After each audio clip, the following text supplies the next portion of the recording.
Mengapa Erlangga Hartarto tiba-tiba mundur sebagai Ketua Umum Partai Golkar? Kita ulas bersama Wakil Ketua Umum Partai Golkar, Ahmad Doli Kurnia, dan pakar politik dari ISEAS, Made Supriyatma. Selamat malam, Bang Doli, malam, Pak Made.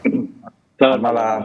Malam, saya ke Bang Doli, pasti ada banyak why hari ini, ada banyak kenapa pertanyaannya di publik. Pertama kenapanya adalah, kalau bicara soal transisi pemerintahan, kan sisanya 2 bulan kurang lagi, Bang Doli. Kenapa harus memutuskan untuk mundur, Pak Erlangga? Ya, sebenarnya ini kan prosesnya tadi malam ya. Malam saya ada di Pontianak, kemudian pagi disuruh kembali ke Jakarta dan kemudian mendengarkan langsung sikap dan pernyataan dari Pak Erlangga Hartarto ya. Nah, dari pembicaraan singkat yang tadi kami dengarkan sebelum beliau menyampaikan secara resmi ya video tadi itu, nah sebetulnya ya seperti yang juga tersebut di dalam pernyataan video dan sudah dirilis ya.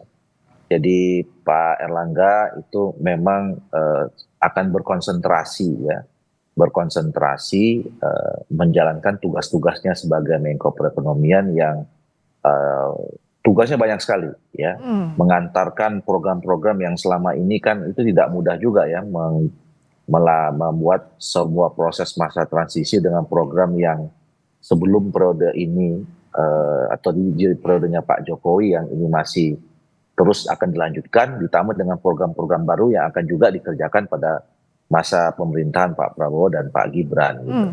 Nah, kemudian yang kedua juga ini dalam rangka untuk menjaga keutuhan Golkar sebagai bagian yang ikut juga dalam proses mengantarkan ke masa transisi itu. Nah, jadi sebenarnya itu disampaikan secara ikhlas ya, secara legowo gitu. Jadi itulah yang sebenarnya yang terjadi.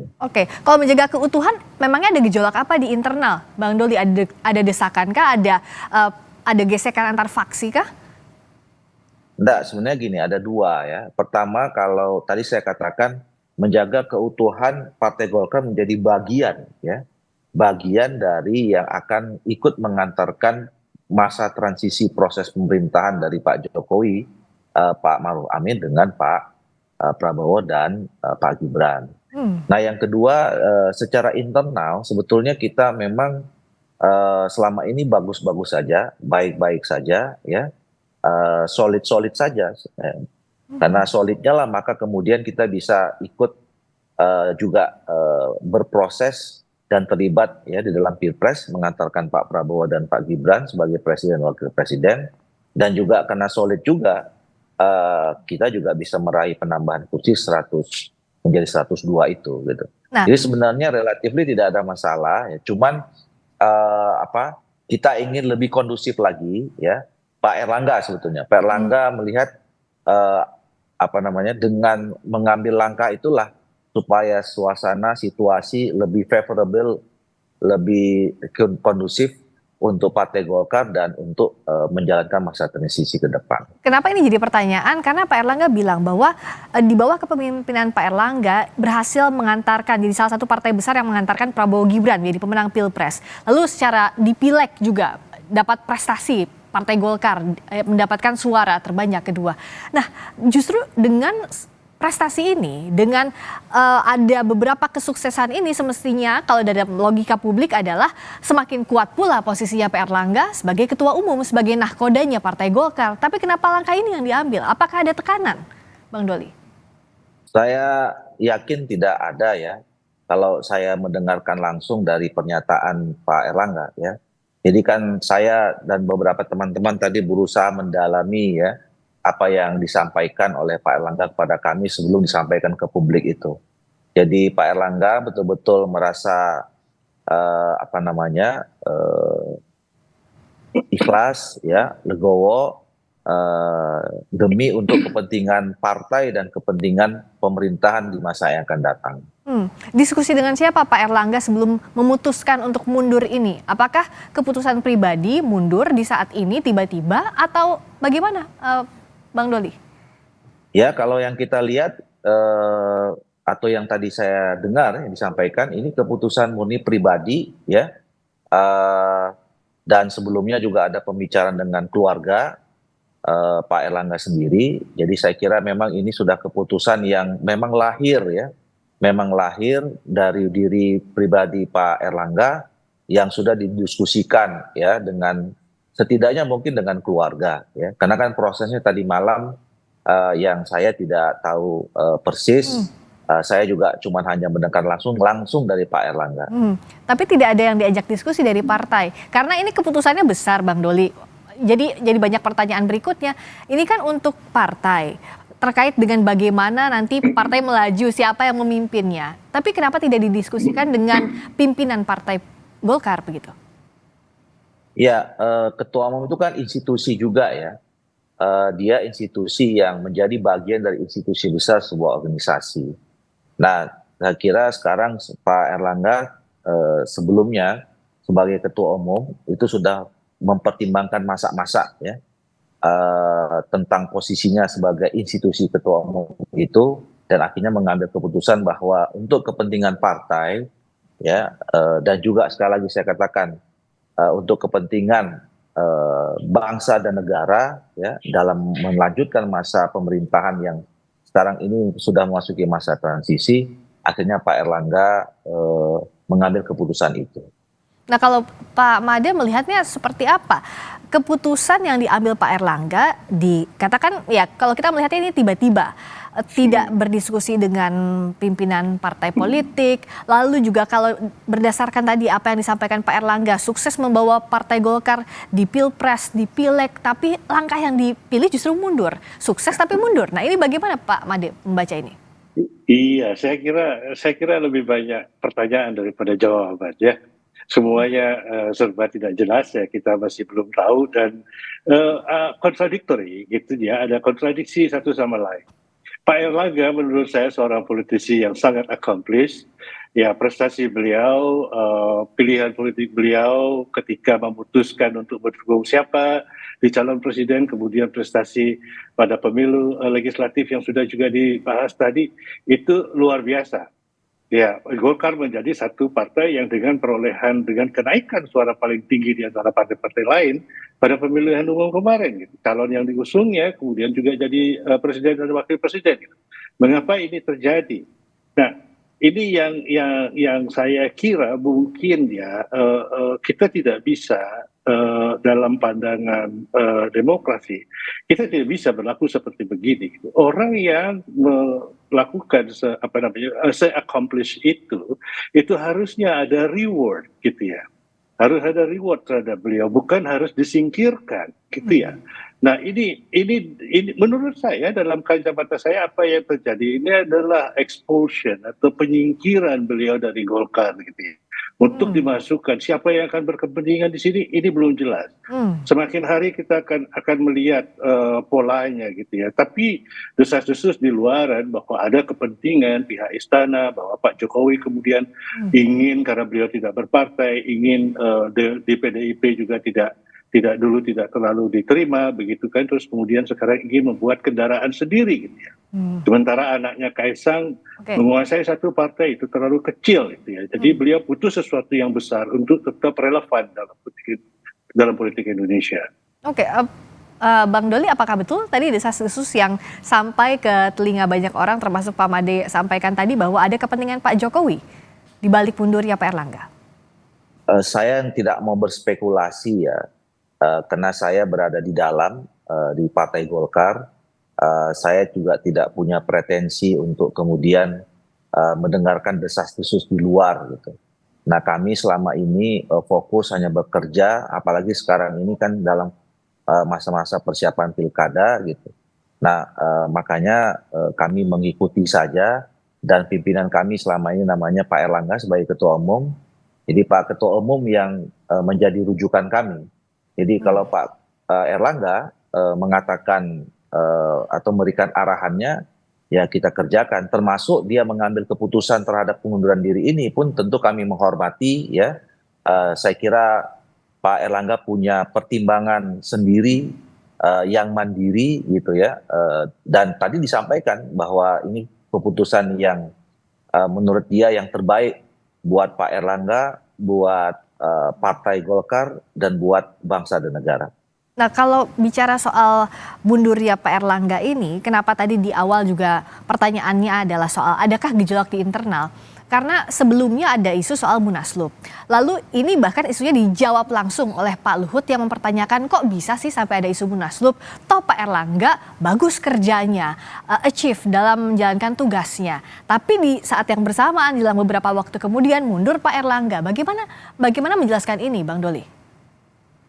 Ya, saya kira cerita atau fakta yang bisa menceritakannya secara langsung ya, bahwa kalau kita runut dari belakang ya, dalam proses perjalanan Partai Golkar, saya kira tadi sudah diceritakan ya, bagaimana kita mulai dari kepemimpinan Pak Erlangga 2016, ya, kita menghadapi Pileg 2019, Pilpres juga begitu ya.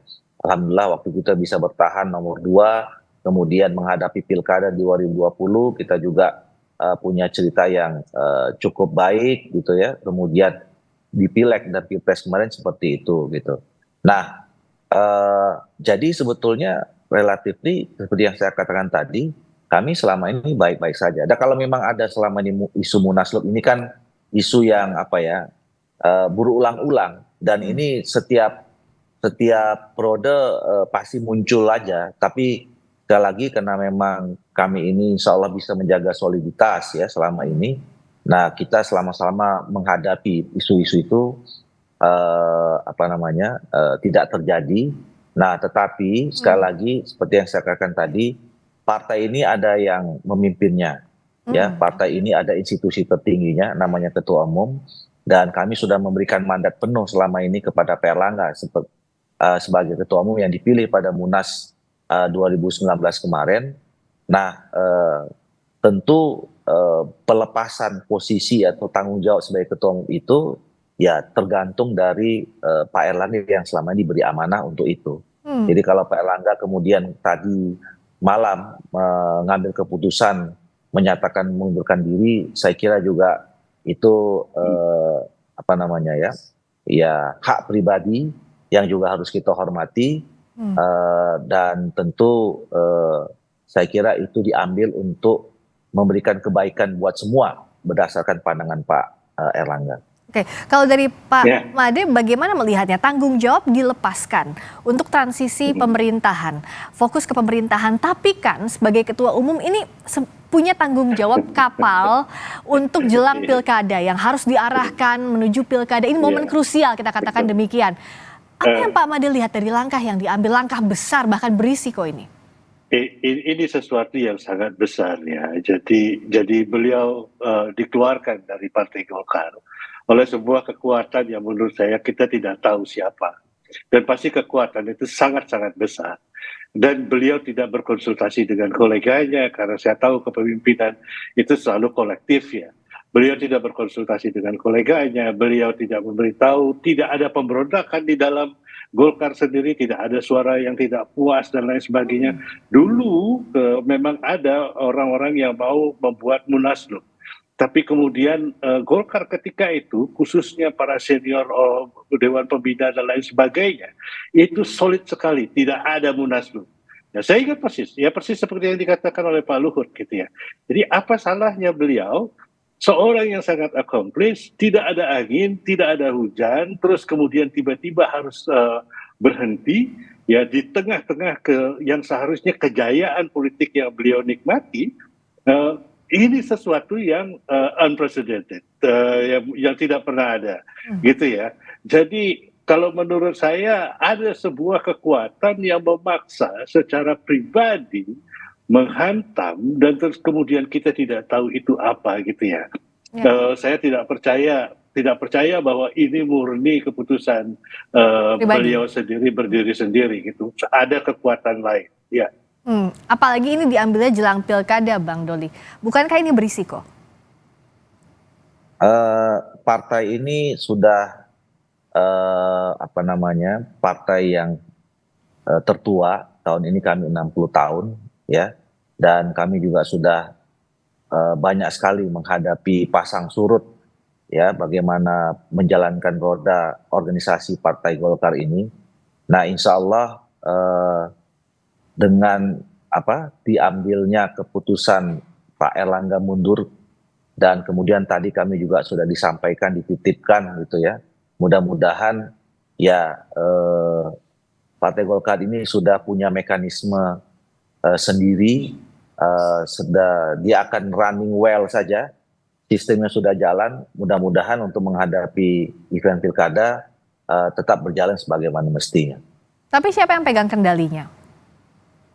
Nah, sekarang dengan ini kembali kalau pertanyaan itu kembali kepada mekanisme organisasi ya yang diatur dalam ADRT dan Juklak ya. Jadi dengan mundurnya seorang ketua umum tadi sudah ada pernyataan resminya ya. Tentu ini memang harus ada institusi yang menerimanya, yang melegitimasinya. Nah, itu namanya rapat pleno. Okay. Nah, dalam waktu dekat kita akan segera merapat pleno, mungkin paling lambat hari Selasa ya, untuk menerima surat pengunduran diri Pak Erlangga Hartarto sebagai ketua umum itu. Nah, selama memang sampai ke sana ya, secara de jure memang masih Pak Erlangga Hartarto karena memang secara institusi belum diterima oleh pengunduran diri itu belum diterima secara resmi dalam institusi yang resmi dan formal pula yang namanya rapat pleno itu. Oke. Nah, jadi dan seperti biasanya walaupun secara de jure belum bisa diterima, tapi secara de facto kan kita semua mekanisme ini berjalan, organisasi berjalan. Sampai hari ini saya bolak-balik terus masih ke DPP mengurusin pilkada. Ya, insya Allah bisa berjalan dengan baik. Nanti kita tunggu sampai hari Selasa siapa yang nanti akan disepakati oleh rapat pleno untuk menjadi pelaksana tugas ketua umum. Oke, nah dari nama PLT yang masuk itu apakah dijaring nama-nama siapa saja yang berpotensi? Sudah ada namanya, Bang Doli? Oh, enggak, itu kan biasanya kami sudah ada 11 wakil ketua umum kan di DPP dan seperti biasanya itu ditunjuk nanti salah satu disepakati ya, disepakati salah satu dari wakil ketua umum yang ada itu. Pak Made kan kalau bicara soal masih ada waktu sampai hari Selasa, secara de jure memang masih Pak Erlangga Hartarto, tapi secara de facto partai juga tentu butuh pimpinan. Bahkan dalam waktu 24 jam saja seakan-akan kurang untuk kerja partai, apalagi ini gitu tidak ada nahkodanya secara de facto. Nah, bagaimana membaca dinamika ini dan apa yang bisa terjadi jelang penunjukan PLT? Meskipun nanti berdasarkan kesepakatan, tapi kan tidak ada kesepakatan juga tanpa lobby-lobby di belakangnya tentu. Iya, kalau saya melihatnya begini, jadi ini kekuatan yang mengambil alih ini itu sudah menguasai partai sebetulnya. Jadi kalau kita melihat bahwa politisi Golkar di dalam Golkar kemudian tidak berani bicara dan kemudian mengatur. Kalau politisi sudah berbicara tentang aturan mainnya begini dan tidak, saya sebagai pengamat berpengalaman untuk melihat bahwa ini ada sesuatu gitu ya. Jadi kekuasaan itu sudah beralih di dalam Golkar sebetulnya, tidak dipegang oleh Pak Erlangga Hartarto sendiri, tapi dipegang oleh sebuah kekuatan yang kita mungkin bisa meraba, bisa tahu gitu ya siapa itu gitu ya. Saya sendiri punya dugaan kuat sekali bahwa itulah gitu yang menguasai partai sampai sekarang ini. Jadi sampai Selasa pada akhirnya begitu Pak Erlangga membacakan surat keputusan untuk mundur, itu partai sudah diambil alih. Ya, jadi tidak ada lagi persoalan. Ya, tidak ada lagi persoalan dan siapapun yang akan dikehendaki oleh kekuatan ini, baik dalam pilkada dan lain-lain sebagainya itu akan lolos. Itu jadi menang dan kalah. Kalau kita lihat dari perspektif itu ya, mohon maaf saya harus katakan bahwa Pak Erlangga kalah dalam hal ini. Dan hormat saya setinggi-tingginya, beliau politisi yang sangat accomplished, tidak seharusnya beliau diperlakukan seperti begini. Itu aja kata-kata saya. Oke, Bang Doli, bagaimana untuk menjaminkan Partai Golkar ini ke depannya tidak oleng? Tentu sebagai partai tua, Golkar punya mekanisme, punya sistem yang kuat di dalamnya. Tapi bagaimana agar memang tadi yang disampaikan Pak Made, ada kekuatan ini tidak mengobrak-abrik apa yang ada di dalam internal Partai Golkar, Bang Doli? Ya, kembali kepada aturan dan mekanisme organisasi yang berlaku, ya. Tadi seperti saya katakan, kita selama ini sudah punya sistem yang running well, gitu ya. Kalau misalnya terbentur pada satu persoalan, kita punya solusi yang diatur semua dalam mekanisme organisasi kita. Nah, termasuk misalnya kalau misalnya seorang ketua umum mengundurkan diri, kami juga punya exit way-nya. Nah, dalam waktu dekat tadi saya katakan pleno, dan mudah-mudahan ya ini kan kalau kita tarikan paling lama Selasa dan sampai hari Selasa itu kan sebetulnya seperti saya katakan tadi, ini kan jalan saja semua roda organisasi ini. Apalagi kalau tadi pertanyaannya soal pilkada, ya ini jalan terus. Nah, tinggal nanti mudah-mudahan tidak akan ada masalah ya yang cukup signifikan pada saat nanti kita menghadapi pilkada. Kita akan nantikan siapa yang akan menggantikan posisi Erlangga Hartarto jadi Ketua Umum Partai Golkar, PLT Ketua Umum Partai Golkar hari Selasa ya, paling lambat tadi seperti kata Bang Doli. Terima kasih Bang Ahmad Doli Kurnia, Wakil Ketua Umum Partai Golkar. Terima kasih juga Pak Made Supriyatna. Sama Pak Made. Terima kasih, selamat malam.